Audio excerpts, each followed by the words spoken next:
And kung meron mga dapat kasuhan, ako kasuhan nyo, mga putragis kayo, ako kasuhan nyo. Ako harapin ninyo at haharapin ko kayo. Akala ninyo, kayo na nagnakaw, ha? Kayo na gumawa ng kalokohan, kayo na umapis sa Pilipino, kayo pa may lakas ng loob na apihan ng taong bayan, yung supilin yung taong bayan, gagamitin yung batas laban sa taong bayan. Hindi pwede yun.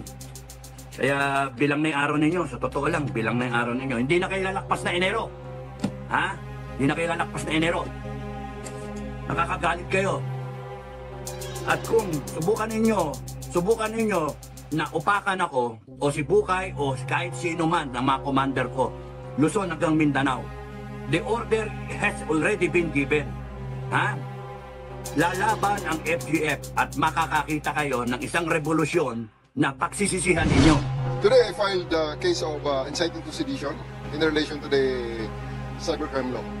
Versus kanino po? Versus kay Clemente Enrique alias Captain Dado, more popularly known as Captain Dado. Specifically, ano po yung mga nagawa po niya para sa kaso? Actually marami kaya nandito sa complaint affidavit ko, napakaraming instance na calling for sedition against the government.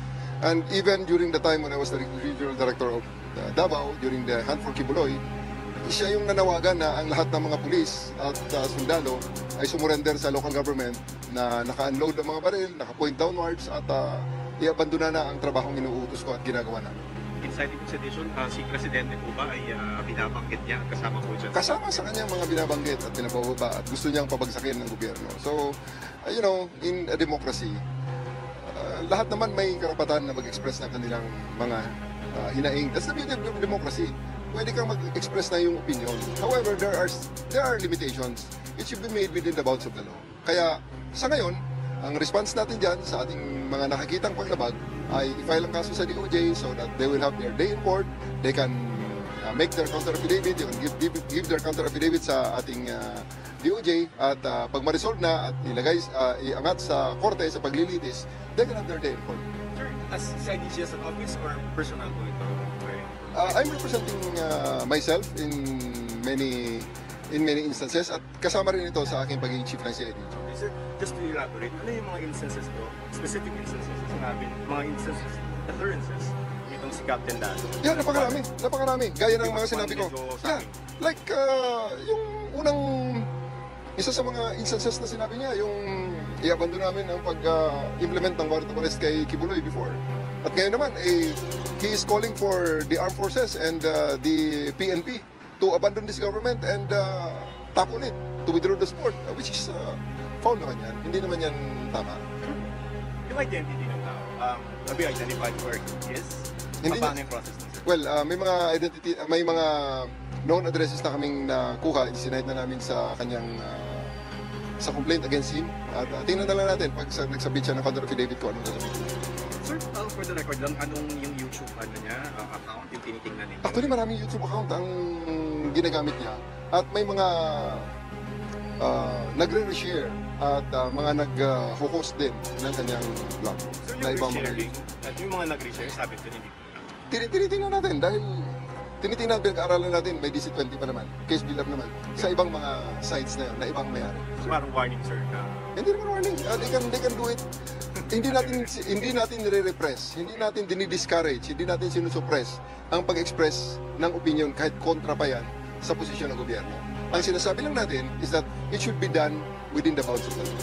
so yung pagiging ano ba yan, ating sundalo, may factor din ba yun? Kasi you could have just dismissed his statements, pero yun nga, malaki ba yung influensya rin niya? Mabigat ba yung ganun? Well, una, hindi naman natin tinitingnan sana ang pagiging sundalo niya. Pero siya mismo ang nagsasabi. Nagbe-beret pa nga yan habang nagsasalita eh. So I just don't know if the unit who owns the beret will actually sanction what he is doing. So kaya nadadamay talaga. Inevitable na madadamay yung natin niyang unit yan. Establish yun, sir. Ano talagang sundalo pa? Yeah, dating sundalo. And sinasabi niya na retired siya, although na-find out natin na nag-resign. Resign. Maaga, sir, ano? Kapitan lang naman ang inabot niya na rango. At pupunta sa krami. Papasyalan nila yung krami. Magtatanong lang, tama ba yung ginawa niyong aksyon o hindi? Pero milyon ang papupuntahin natin dyan. Kung kaya ng mga kababayan natin, na kaya nila yung mga gastusin. Kasi yung problema lang natin kasi gastusin. Kasi may mga pamilya rin ito. Yung may kakayahan lang. Ano? So, sundin sana ang proseso. Okay lang yun. Kasi nga, ang ating bayan, ang ating bansa, ay nasa demokrasyang sistema. Freedom of expression.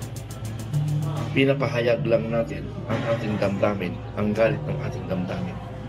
Bakit yung Partido Komunista ng nagrally, matindi pagsisigaw nila, bakit hindi nila nakakasuhan?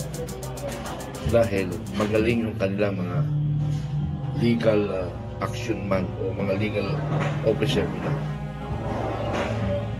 Pero huwag kayo mag-alala, kababayan. Ang hangarin lang natin baguhin. Hindi kami titigil habang kami ay nabubuhay. Hindi kami titigil hanggat hindi namin nababago ang sistema umiiral sa ating bansa. Tama ba yun?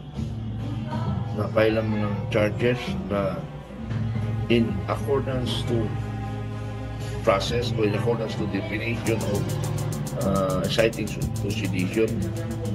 Inside, challenge mo ang sinuman. Pero kung walang kumilos, walang umaksyon, walang exciting to sedition doon. Unless may kumilos, wala yun. So, maaaring si General Torre, may utak rin yan. Alam niya siguro yan. Dahil nasa bayad siya,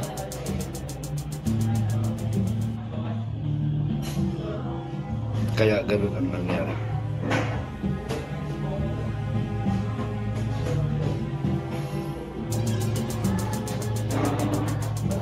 Magkakasubukan tayo. General Torre, gusto mo ng gera? Darating tayo niya. Anyway, magre-retired ka rin. Pag-retired mo, sasalubungin kita naman agad ng sampal ng mag-asawa. Ha? Mag-retired ka rin, sasalubungin mo, tandaan mo yan. Hindi ko yan makakalimutan. Sampalin kita ng mag-asawa. Siguro, matagal-tagal na siguro yung 3 years, ano? Pag-aantay ko sa'yo. Kaya kita. Kung ang diferensya natin 10 years lang, kaya na kitang sapakin.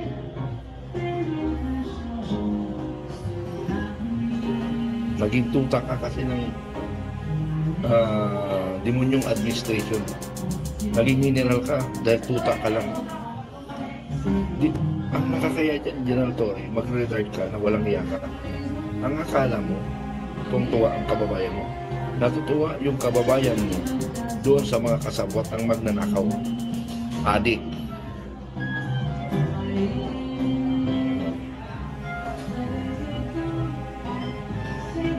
Hindi, kung totoo kang magaling na general, bakit yung isang junior mo hindi mo kayang ipagtanggol? Si Greldo. Sinong Greldo? Kaya nanawagan ako sa mga junior officers ng pulis. Pag-isipan nyo kung tama ba ang ginagawa ni Torre at tama ba yung ginagawa ng administrasyon. Pag-isipan nyo para bang walang kwenta kayo sa kanila. Even the Armed Forces of the Philippines. Matatakot tayo. So, yun lang muna pinaparating ko sa inyo na gusto mo ng gera,